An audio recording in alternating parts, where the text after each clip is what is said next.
कि यहाँ पे Indian diaspora is very active.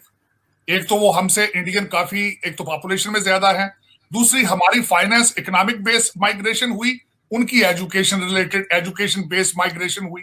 वो हमसे पैसे में भी यहाँ ज्यादा है, इंटेलेक्ट में भी हमसे आगे है इंडियन। और उन्होंने फिर आहिस्ता आहिस्ता उनकी सेकंड जनरेशन जो है वो कांग्रेस में भी आ चुकी है। आज 5 जो है इंडियन डिसेंट के कांग्रेसमैन मौजूद हैं। 2 प्रेसिडेंशियल कैंडिडेट जो कि दोनों गवर्नर रह चुके हैं, इंडियन डिसेंट के हैं, निक्की हेली और बॉबी जिंदल। ये फेडरेशन है या कन्फेडरेशन है? जमीन, फिर यूनिवर्सिटियां नहीं है, फिर रिसर्च नहीं है, अच्छे बीज नहीं आ रहे, तो पैदावार इंडिया से आधी भी इंडिया से आधी कैसे हो सकती है? वो ज्यादा ज़हीन लोग हैं, उनकी जमीन हमसे ज्यादा फर्टाइल है।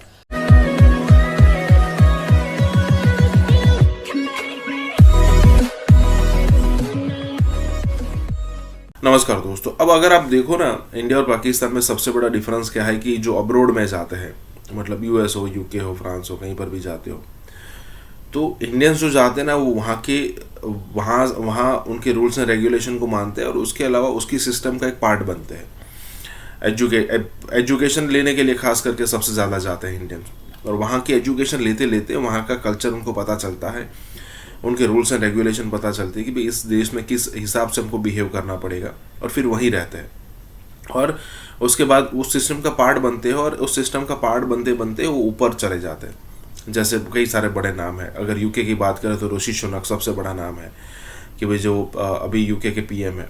और अगर उसके अलावा यूएस के अंदर बात करें तो सत्य नडेला और सुंदर पिचाई, कई सारे लोग ऑलरेडी है, हम पता है, कोई अलग से डिस्कस करने की ज़रूरत है नहीं। और पाकिस्तानी जॉब के लिए जाते हैं और भीख मांगने तक वहाँ पर आकर रुक जाते हैं। यही सबसे बड़ा डिफरेंस है। इसी के साथ ये वीडियो शुरू करते हैं कि यहाँ पे Indian diaspora is very active. एक तो वो हमसे इंडियन काफी, एक तो पॉपुलेशन में ज्यादा है, दूसरी हमारी फाइनेंस इकोनॉमिक बेस्ड माइग्रेशन हुई, उनकी education related education based migration हुई। वो हमसे पैसे में भी यहाँ ज्यादा है, इंटेलेक्ट में भी हमसे आगे है इंडियन। और उन्होंने फिर आहिस्ता आहिस्ता उनकी सेकंड जनरेशन जो है वो कांग्रेस में भी आ चुकी है। आज 5 जो है इंडियन डिसेंट के कांग्रेसमैन मौजूद हैं। 2 प्रेसिडेंशियल कैंडिडेट जो कि दोनों गवर्नर रह चुके हैं, इंडियन डिसेंट के हैं, निक्की हेली और बॉबी जिंदल। तो उसी तनाजर के साथ जब हम देखते हैं तो इस वक्त व्हाइट हाउस में जो अगर इंडिया, पाकिस्तान या सब कॉन्टिनेंट का, या अगर आप साउथ एशिया का देखें तो सबसे ज्यादा अपॉइंटमेंट जो है वो इंडियन अमेरिकन की है। उस हवाले से इस वक्त व्हाइट हाउस में जो बाइडेन साहब का स्पीच राइटर भी इंडियन, इस वक्त उनकी पॉलिसी रिलेटेड भी उनकी अपॉइंटमेंट्स। और उसी हवाले से जब वो देखते हैं उस तनाजर से तो पलड़ा भारी हो जाता है इंडिया का। अब दूसरी साइड पे चलते हैं, पाकिस्तान को कंपेयर करते हैं कि वो वहां की पोजीशन क्या है। पाकिस्तान ने एक तो पिछले दौर में इन्होंने बिल्कुल चाइना के कैंप में जाके अमेरिका की तरफ, मैं हमेशा ये कहता हूं कि नेवर बर्न द ब्रिजेस, लेकिन इन्होंने ब्रिज बर्न किए, इन्होंने अमेरिका बैशिंग की, इन्होंने कहा जी हम तो हिमालय पे चढ़ गए हैं, इन्होंने सब किया, बल्कि सी पैक को लेकर अफगानिस्तान में जाके कोशिश, उनके सेल्समैन बन गए, आगे जाके दुनिया में सी पैक में बेचना शुरू कर दिया और एब्सोल्युटली नॉट और इस तरह की चीजें की। और आपका जो पहले ही फॉरेन पॉलिसी डूबियस थी वो इस हवाले से कि उसामा बिन लादेन जब से पाकिस्तान से मिले उसके बाद आप दुनिया का एतमाद हासिल नहीं कर सके। और तीसरी इसमें जो बात मैं कहूंगा, आपकी फॉरेन पॉलिसी, अगर मैं आज आपसे ये क्वेश्चन करूं आपकी फॉरेन पॉलिसी क्या है, तो आप मुझे सेटिस्फाई नहीं कर पाएंगे। मैं किसी से ये पूछूं कि आज पाकिस्तान कहां खड़ा है, किस कैंप में है, कैंप उनके पास मौजूद है या नहीं मौजूद, कोई पता नहीं। आपकी जो मैं शॉर्ट टर्म पे एक लफ्ज में एक्सप्लेन करने की कोशिश करता हूं कि आपकी फॉरेन पॉलिसी डॉलर बेस है। अमेरिका के डॉलर बंद हुए, आप चाइनीज कैंप में गए, वहां से डॉलर लेने की कोशिश की। जब सी पैक बंद किया उन्होंने, आपने उनको ग्वादर की बजाय कराची देने की कोशिश की, उन्होंने वो भी लिया। फिर दासू डैम पर उन्होंने 39 बिलियन आपसे मांगा। उन्होंने जब सी पैक के डॉलर बंद हुए तो आप आईएमएफ के कदमों में आके बैठ गए। ये आपकी फॉरेन पॉलिसी है। अब उसमें जरा, ये फेडरेशन है या कन्फेडरेशन है?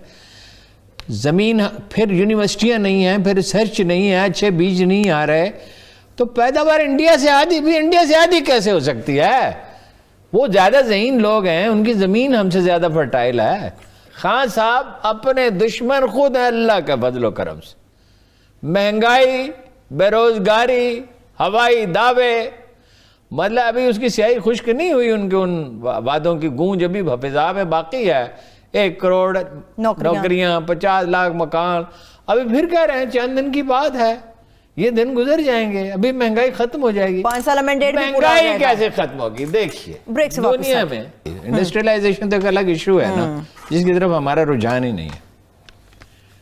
जमीन हम बार नहीं है, बार बार पॉइंट आउट करते हैं, बीज ठीक नहीं है, पेस्टिसाइड्स जो हैं उनकी कीमतें ज्यादा है या मिलावट है, खाद 7500 रुपए की खाद 2 बोरियां DAP की कौन डालेगा?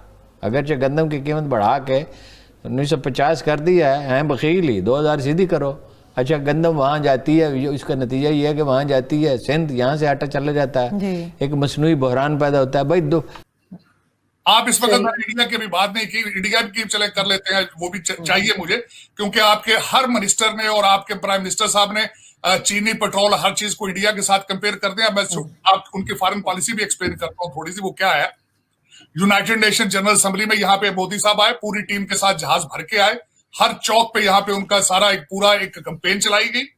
यहाँ पे उनकी 1-to-1 मुलाकातें हुई बाइडेन साहब के साथ, मैक्रां के साथ उन्होंने G20 की तैयारी की, 2 क्वाड का हिस्सा है, फ्रांस के साथ वो बातें कर रहे हैं, ऑस्ट्रेलिया से सीधी बातें कर रहे हैं वो, और उसके बाद उन्होंने अग्नि 5 का जाके अब अपना कर दिया। और चौथी आखिरी बात, अमित शाह साहब बढ़ के मार रहे हैं आपके खिलाफ कि हम घुस के मारेंगे। और हमेशा पहले भी ये कहा जाता था हम कटोरा तोड़ देंगे, अभी भी यही कहा जाता है कचकोल तोड़ देंगे, लेकिन होता नहीं जी। आरज़ू, कटोरा लेके जाने में एतराज नहीं अगर आपका कटोरे से हासिल किया हुआ पैसा अवाम पे जा रहा हो, लेकिन आप कटोरा सिर्फ अपनी कैबिनेट के लिए इकट्ठा कर रहे हो कि उनके प्लाजे दुबई में और लंदन में किस तरह बनने हैं, तो उसका फिर क्या, उसका तब यही तो मसला है पाकिस्तान के साथ कि जितने भी कटोरे लेके बाहर गए हैं उन्होंने अपने लिए पैसे लिए हैं, उन्होंने अवाम के लिए नहीं लिए।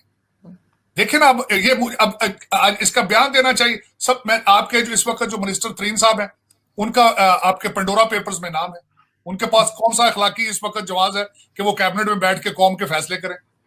उसके बाद चेयरमैन नैब है, जब उनके डिपॉजिट ही नहीं हो रहे हैं, उनके पास कौन सा अखलाकी जवाज मौजूद है नैब को लीड करना, और इमरान खान उनको एक्सटेंशन देने की एडवोकेसी कर रहे हैं?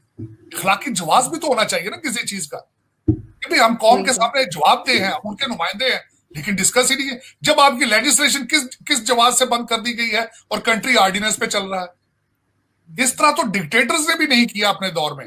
आप मीडिया के हालात देख लें, आप लोगों के मुंह बंद कराएंगे तो कितना अर्सा सर्वाइव करेंगे? आप यहां से पाकिस्तान से बंद करेंगे, लोग दुबई से जाके प्रोग्राम शुरू कर देंगे, क्या करेंगे? ये सोल्यूशन है? ये तो आपने वही किया कि सर में दर्द है, सर काट दिया जाए। सर में दर्द हो दवाई देते हैं, सर नहीं काटते। तो ये इस तरह नहीं चले ममालिक, इस तरह नहीं चलते।